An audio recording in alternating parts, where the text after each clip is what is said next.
I'm just going to pose a question, Grace, to you and to everybody. There's so much going on in the world today. At one time I thought, much like Michael said, that everything happened in the 60s, and all we could try to do as younger people was try to sort of recreate that moment again. And yet there's so much change going on in the world today, so much repression and destruction, and yet so much sense for hope and optimism. So we think about what's going on now in Libya, following Egypt, and throughout the rest of the Middle East. Some people have called this a revolutionary moment in the Middle East or around the world. We think about all of the new measures being put in place to bust unions in Wisconsin and Ohio and other places around the country, and yet all of the thousands of people that have been coming out in protest of that. And of course, we've seen this incredibly destructive natural disaster in Japan that also has a huge social disaster on top of it now with the nuclear accidents as well. So taking any of those as an example of the state of the world today, how can we look at any of these, Middle East, Wisconsin, Japan, put that into some kind of context of what it means to think about the concept of revolution today, how we might need a richer concept. So I'll let Grace start, and if you guys want to add anything, please feel free. Well, the first thing I think we need to do is to rethink what a revolution is.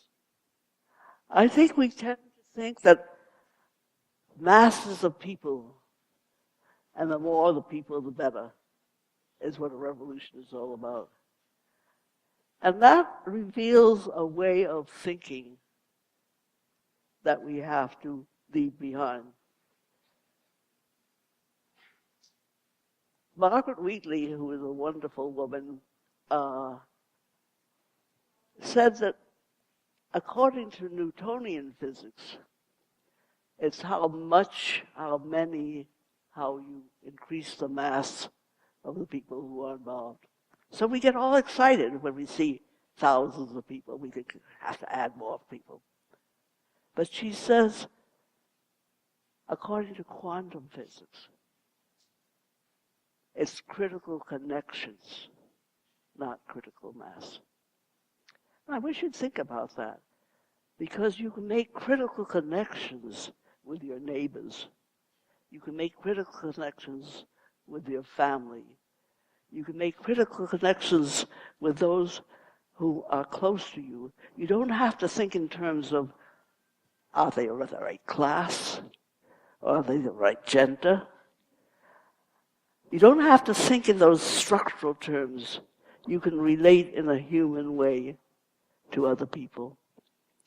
And we're at a point in the evolution of humanity and in the evolution of the concept of revolution, where we have to think much more in terms of critical connections. We have to think much more in terms of beloved community, and how if we think differently, let me give you an example. In Detroit and all over the country, they think of young people as a problem.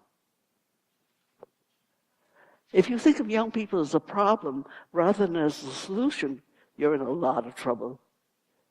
You begin putting locks on all the doors of the school. In Detroit, they're even thinking of having prison cells in the schools. It's not only that the schools are a pipeline to prison, as they are today, but they're actually going to criminalize young people as a generation. And it's so necessary under those circumstances to think differently about education. It's so necessary to think differently about young people, to see how, if we look at them differently, if we enable them to see themselves differently, they become the solution. They become the citizens that can begin to solve the problems of our dying cities, as Martin Luther King put it in one of his last speeches.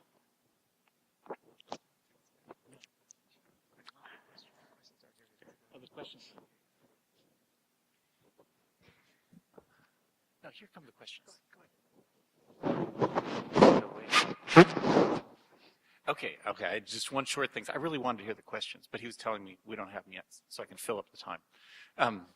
Which is, I at least part of the question that Scott asked, I was thinking about how it's often seemed misdirected to me, or partly reflecting on what Grace just said, the way the Egyptian and Tunisian experiences in the last month or so have been called revolutions. I mean, one of the really great things I think that had happened, one of the things that excited me is that the events, especially in Tunisia and Egypt, swept away a certain fundamentally racist assumptions that Arabs politically are only capable of either a kind of religious fanatic government or obeying some authoritarian government. That in a way that they've demonstrated, in a way that the revolts have demonstrated a political capacity for inventing democratic forms. But my feeling is that they've been called relentlessly revolutions in the mainstream media, and I think that has cast them as a kind of repetition of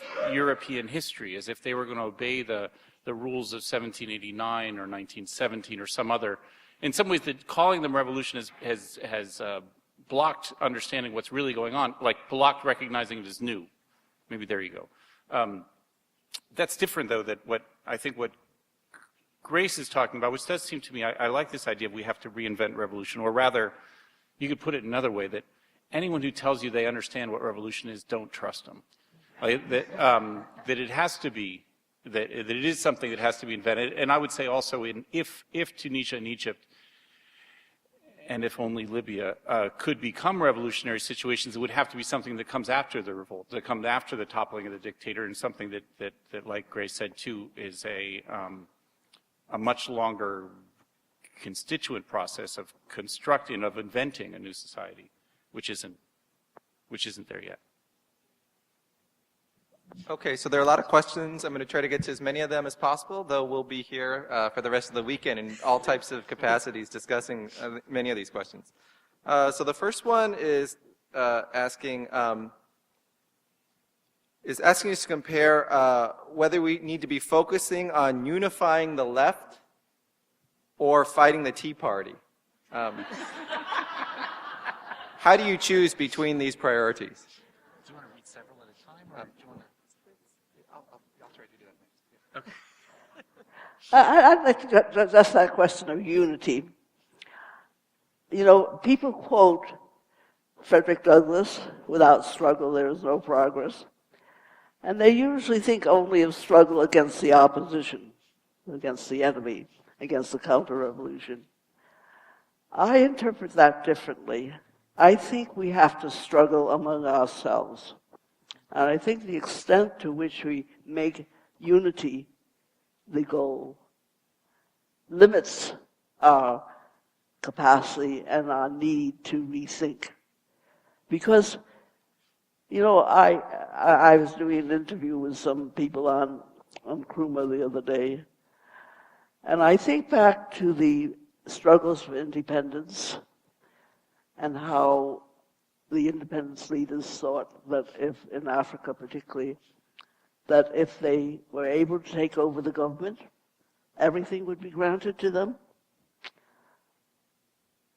And yet I don't think the revolution actually started in Kenya and in Africa until Wangari Maathai started the Green Belt movement. The men who led the independence struggles were mostly Bantous.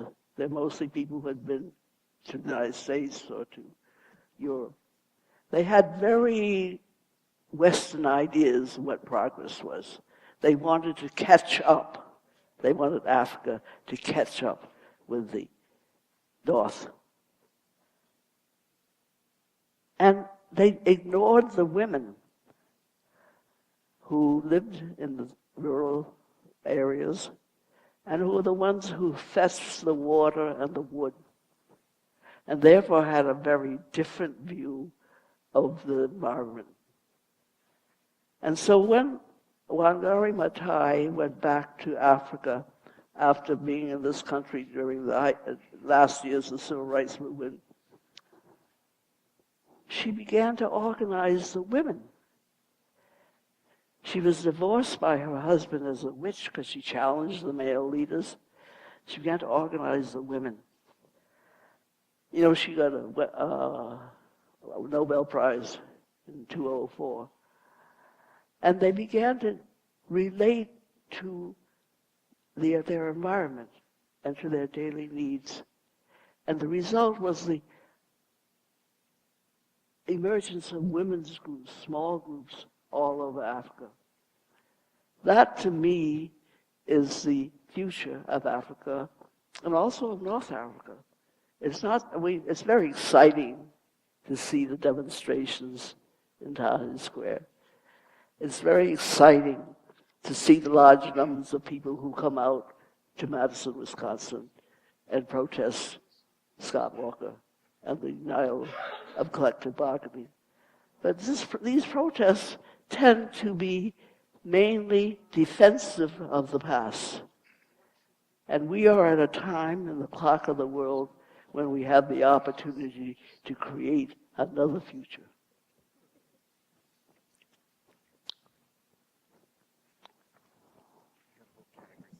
Okay, try to group some of these together.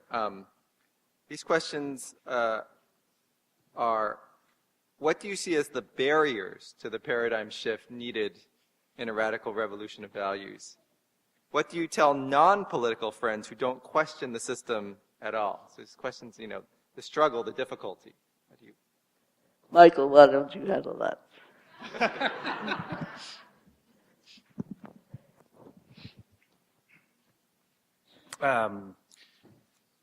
You know, what do you tell non-political friends? Well, okay, here's a place to start. I don't know if this was the right one. I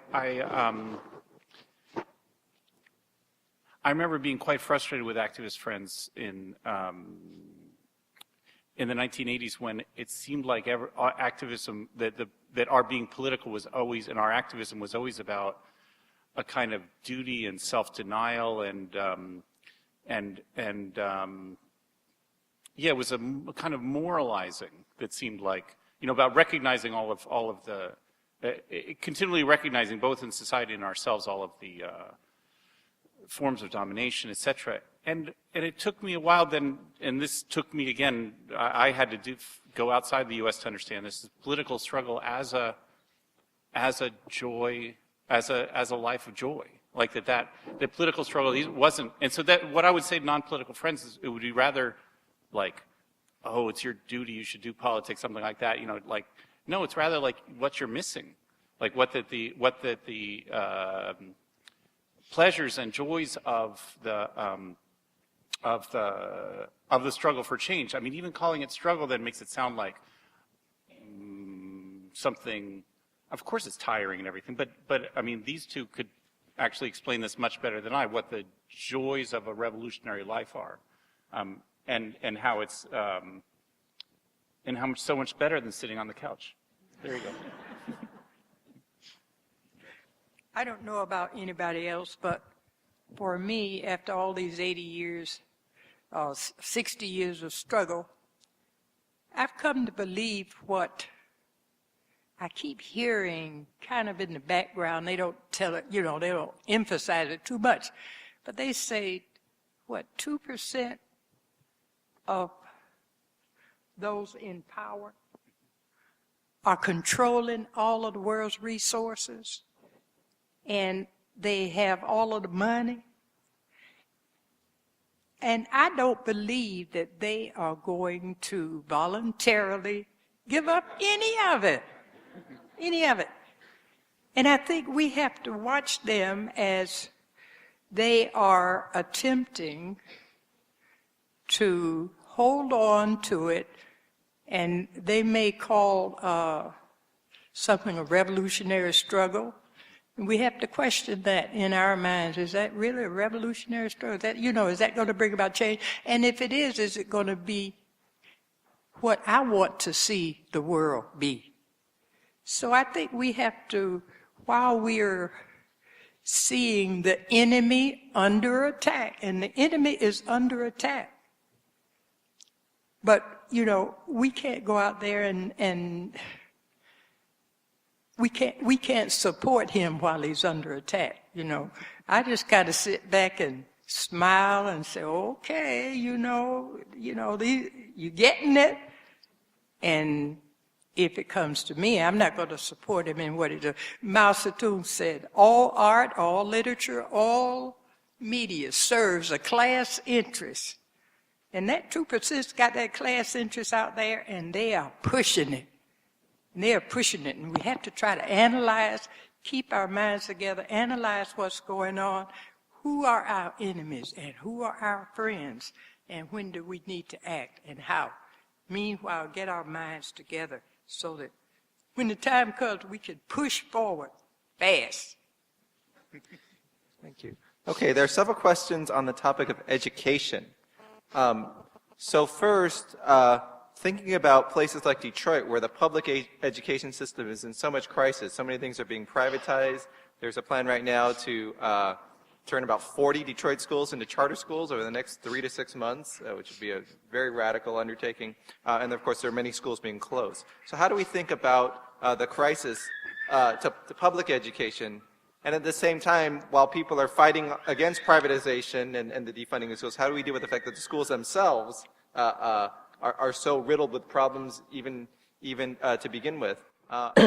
And more broadly, people want to think about the role of education in the process of organizing and making revolution. How do we think about revolution as an educational process? So feel free to wax on those. Anyone? Oh, sorry.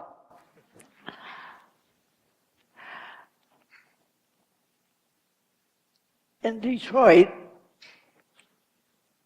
something like 10,000 students drop out every year. Each one of those students represents $6,000 to $7,000 in state aid. So you can imagine the fiscal crisis that we are in. And you can imagine how people think, as the financial manager, emergency financial manager, Bob thinks, we'll close schools. We'll break the union. They think of all these ways, economic ways, to solve what they think is an economic problem. It's very hard for them to understand that schools are a relatively recent development in human history. There was a long period during which kids were part of the society. They were smaller, but they participated. In the medieval period, they learned from the guilds, they learned skills. So we think that the way that we live, the way that we think of education as a means to get a job and for upward mobility is permanent. That's the way people should think. That's how we should reorganize our schools. And a lot of people have a lot of stake in that. I mean, people think in terms of jobs, the millions of jobs that are provided by the school system. They have an economic stake in it. And so it's very hard for them to make a paradigm shift and to understand that once we enlist young people in what is called place-based education, and once we enlist them in solving problems, and once we understand that they are potential citizens, and that while they're in school, there's no reason why they should be practicing citizenship, we begin making a paradigm shift. And it becomes the only way in which we can avoid our schools being turned into prisons. And that's what's beginning to happen in Detroit. We had a huge, wonderful meeting last night at the Bach Center on another education's happening, where we learned about the things that people are actually doing to create another kind of education. So don't wait for Arnie Duncan. Don't wait for Obama. Don't wait for anybody in the White House to solve this problem. It's an opportunity for us to change the way we look at children, to change the way we look at education, and to begin to close that gap between the age groups, which has been one of the reasons for our growing devastation in this society over the last period. I'm going to connect two threads from a number of questions. The first is to think about all of the abandonment in cities like Detroit. We don't have a glitzy entertainment district like Times Square. We don't have any big shopping malls.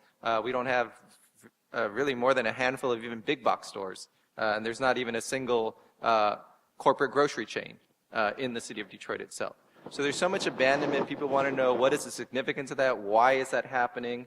And at the same time, people are asking questions about how do we, if we know there's something wrong with inequality and the rule of private ownership and private property over our lives, how do we think about alternatives? What is this concept of the commons, mean, and how do we make that meaningful? So, maybe Michael, you can start on this.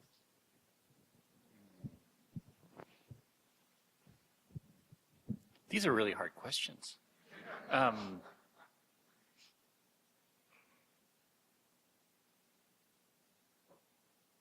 thinking. I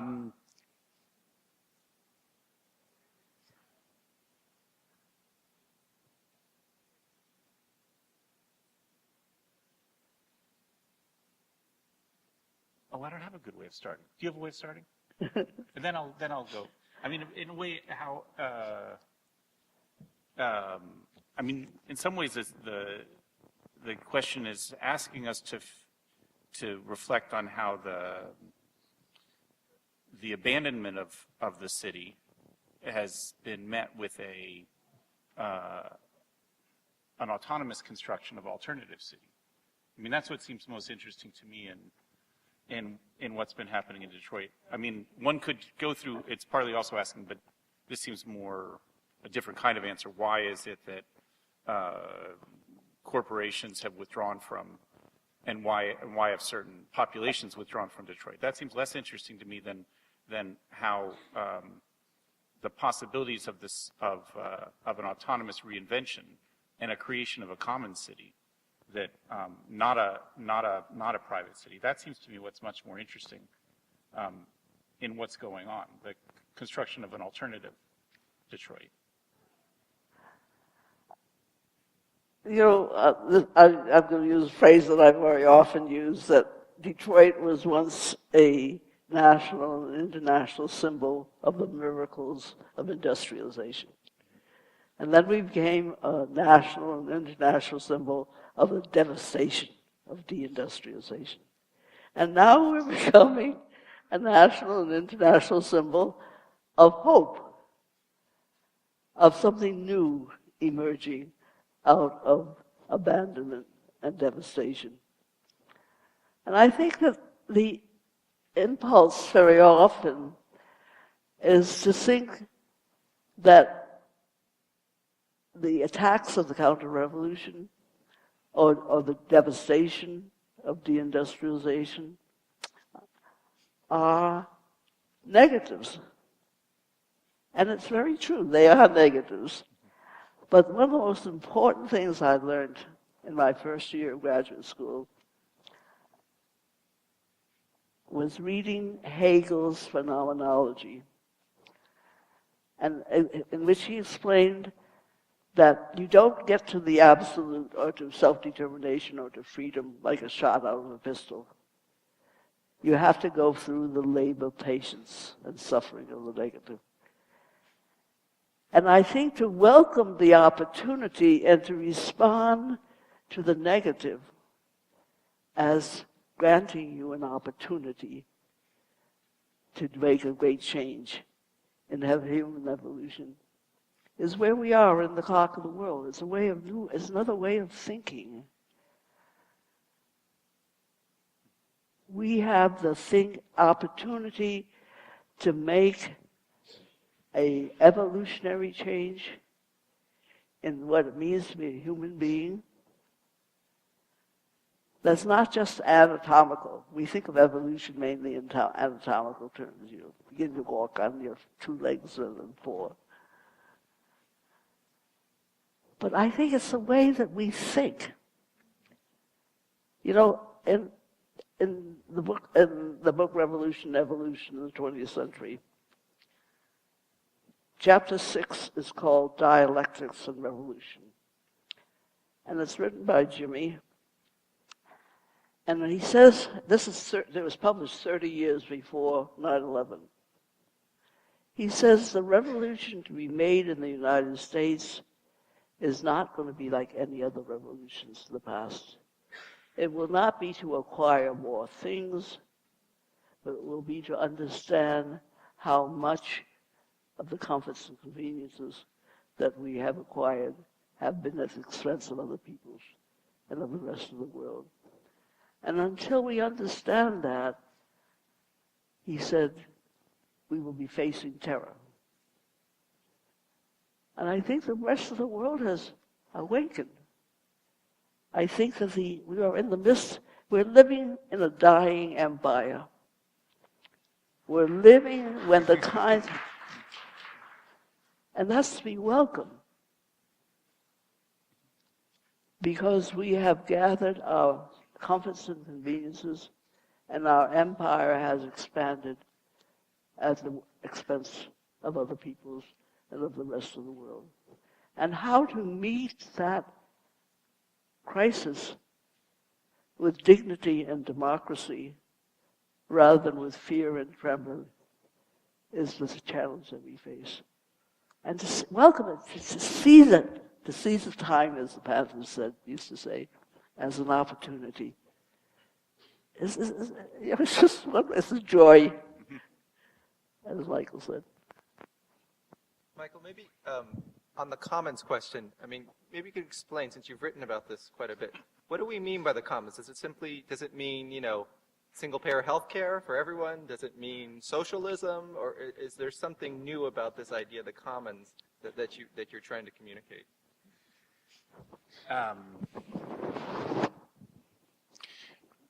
Right.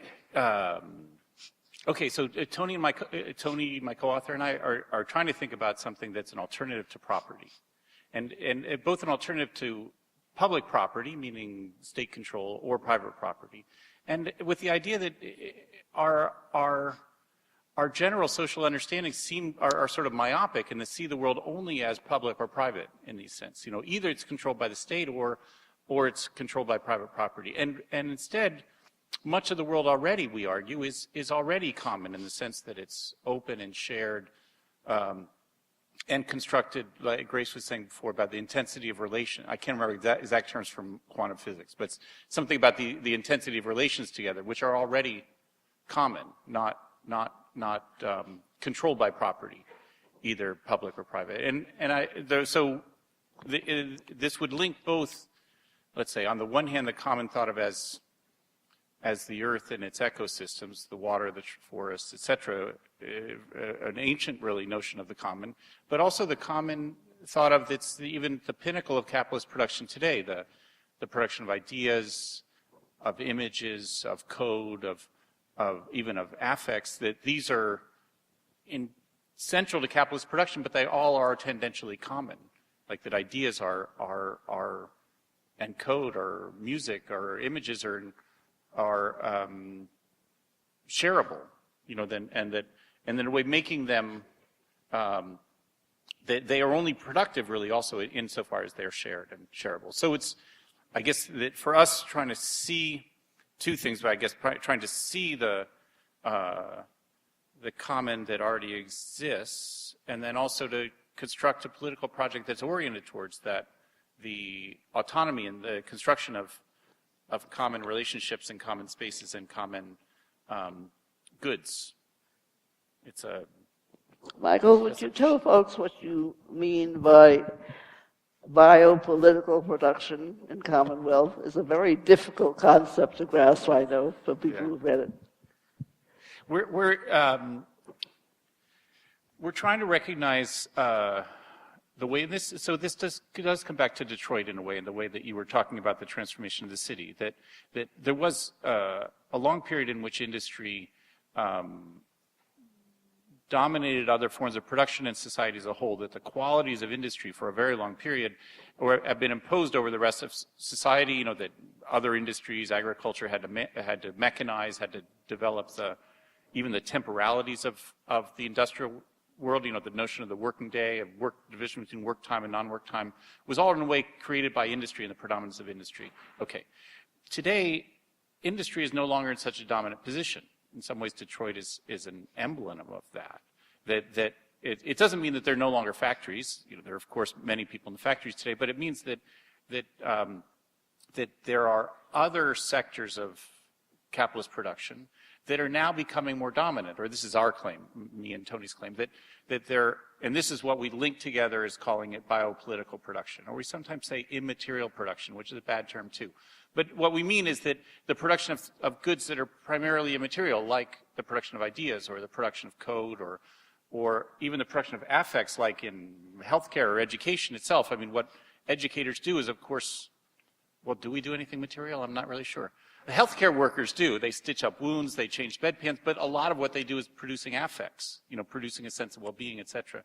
In education, a lot of our production is immaterial. And anyway, the idea is that rather than industry today, this immaterial or biopolitical production, the production of new forms of life, is becoming central in capitalist production, which for us, sorry for the long detour through all these things, it means that these goods that are potentially common or even intrinsically common, like affects and ideas and code and these things that are now becoming central in capitalist production, it provide an opportunity for the construction of the project of a social transformation based on these common goods. Yeah, like for instance, think of, the Detroit auto worker. That the Detroit auto worker really could organize autonomously, could even run the factory autonomously, something like that, but you're really limited by the site of production. The Detroit auto worker could only make cars at the factory. You can't go home and make a little car in your garage. There's a certain link, there's a way in which capital organized the production process and organized and provided the cooperation and organized people together. What I think we're seeing increasingly, or this is what Tony and I argue, is that the forms of production that are becoming predominant today are ones in which capital in some senses withdrawn or external. It still it still makes horrible constraints on you. I'm not saying that working in a 7-Eleven or a call center, which are really just kind of immaterial production too, is great. No, but it's our own ingenuity and our own connections that are increasingly prominent, whereas in industry we were constrained in a different way. All that to say, or at least the point that comes around here, is that trying to see in the forms of this changing economic paradigm, like in the newly dominant forms of production that we're calling biopolitical or immaterial, there are new possibilities for autonomy. There are new possibilities for taking control of these social productions ourselves. That's where it's coming around to. I don't know how many people have read Multitudes. I love that book. In Multitudes, Michael and Deborah Negri explained that we should not be thinking of organizations like the Third International or Lenin's Leningrad Party to organize the revolution. That because we're in this very new stage where we're really struggling against our commodification by global capitalism. All over the world, communities, small communities, to protect their humanity and their communities against commodification, are organizing in little groups. So solidarity has to take a very different meaning. We have thought of solidarity mainly as marching side by side. What we have to do now is to recognize how all over the world people are defending their humanity against commodification. A wonderful book in this connection is Global Harvest by Paul Hawken, which I recommend to you. There are millions of people engaged in this struggle. We don't have to wait for the third international, the fourth international, the fifth international. We're going to try to get to a couple more questions. I just want to give you a preview of what's coming up. So there'll be a reception and a book signing afterwards. At 7 o'clock, we're going to do some short film screenings, including a sneak preview of a new documentary that's still a work in progress. So you'll get a chance to see some of it for the very first time. And this is a documentary on Grace Lee Boggs, which is being made by filmmaker Grace Lee from Los Angeles, who's here with us. So stick around for that. And at 7:30, we just have an incredibly amazing show, which is absolutely free and worth much, much more than that, with some amazing student performers. There's also our featured performers, Nobuko Miyamoto, who's going to give us a multimedia history of the Asian American movement, as well as West Coast rappers Geologic from the legendary group Blue Scholars, and Kiwi from the Bay Area, and they'll be backed by DJ Fatrick. So stick around for that at 7:30. Couple more questions, hopefully we can get in. First question, people want to know about the changing place of Asia in the world economy and world politics. What does that mean? And particularly, does it have any implications for Asians in the United States? I think it's a time when Asian Americans have a whole lot to contribute to Asia. You know, my father came here like many Chinese peasants because this was the Golden Mountain. The United States was the zenith of civilization. And though we were a very small minority, we were almost invisible. The goal was to become like this country all over the world. And that's no longer the case. And we who are Asian Americans and who have experienced at what expense people of color, Native Americans, African Americans, and also Asian Americans suffered in order to achieve this economic growth, and who understand how it's ended in the devastation of Detroit and created the opportunity to begin the world anew. I think we have a lot to tell the people of Asia. I have had folks come to the Boggs Center who are scholars in this country, and they are like children in a playground. They sense there's something new happening here. And I think we Asian Americans particularly can carry that message. We have a responsibility also, because what happened in Japan, what's happening to the skies over Beijing and Shanghai, are a warning that the world needs to begin anew. Okay, I think I'll just pose the last question, and I'm going to we'll go down the line and ask you all to address it. It unites many, many of the questions here, and they're particularly coming from younger people, at least from what I can tell from the way the questions posed. So, in 2008, of course, we elected Barack Obama, first African-American president, replaced George W. Bush. There was so much work that went into it, so many young people that came out, people of color, new voters, and there was so much optimism that the sense that this was part of some grand transformative change, right? Not just the election, but what would come next. Since that time, people, on the one hand, have seen this huge backlash from the right wing, the Tea Party. We had questions about that. At the same time, there's a lot of disillusionment or pessimism on the part of people who felt like they did a lot of work, and they're constantly disappointed by Obama's compromises or his giving in or his sort of lack of nerve. And there are a lot of questions saying, what should young people do? What should I do? How can I make a difference? So, you know, some directly in relationship to what's happened since 2008, some just more generally thinking at a point in my life, I realize the need for change. Where do we start? So let's start with Michael Hart.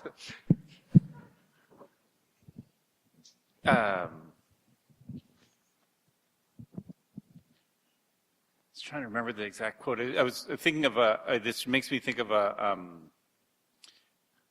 large book by Ernst Bloch, a German Marxist, called The Principle of Hope.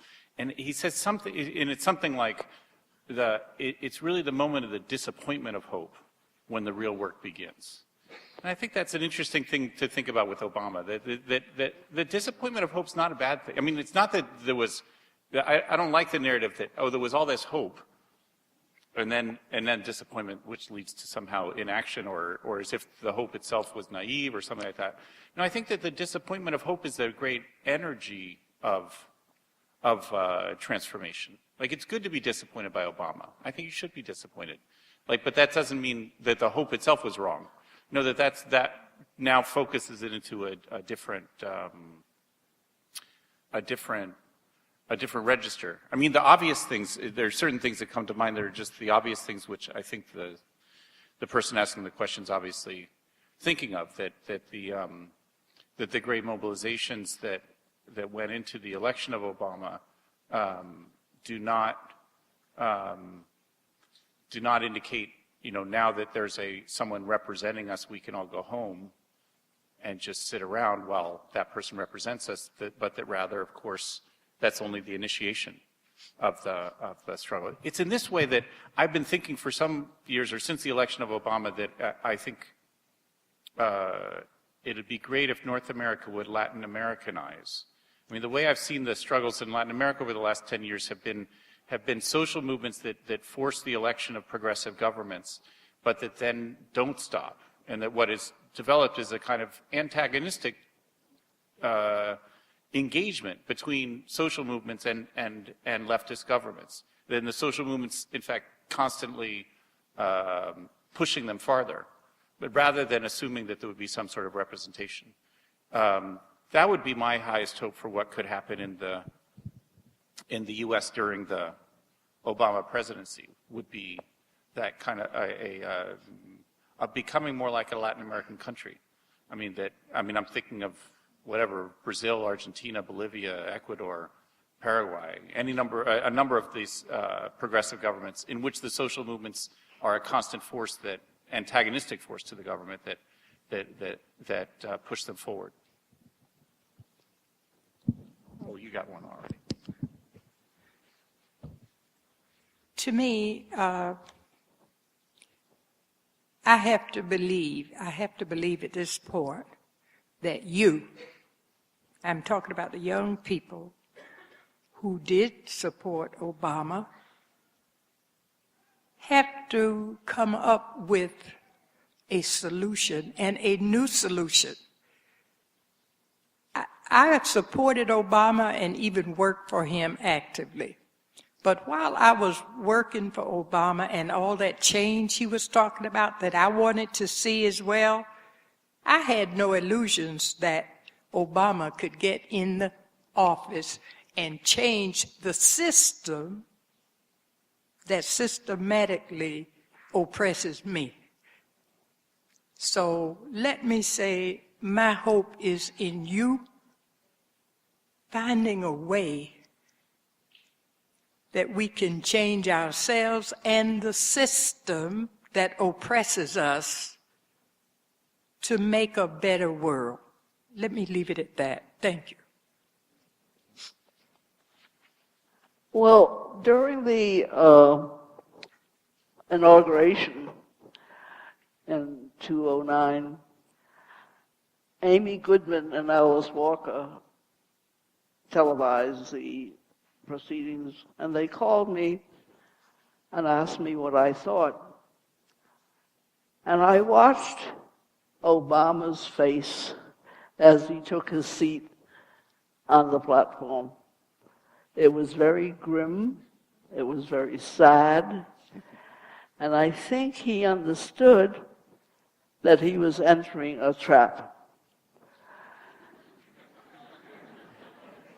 And I think we need to understand and draw the lessons of this, not bemoan it so much, as understand that the electoral system and democracy, of which Obama's ascendancy to the presidency is a part, is only a step on the expansion of democracy. We have to move beyond electoral democracy to a more participatory democracy.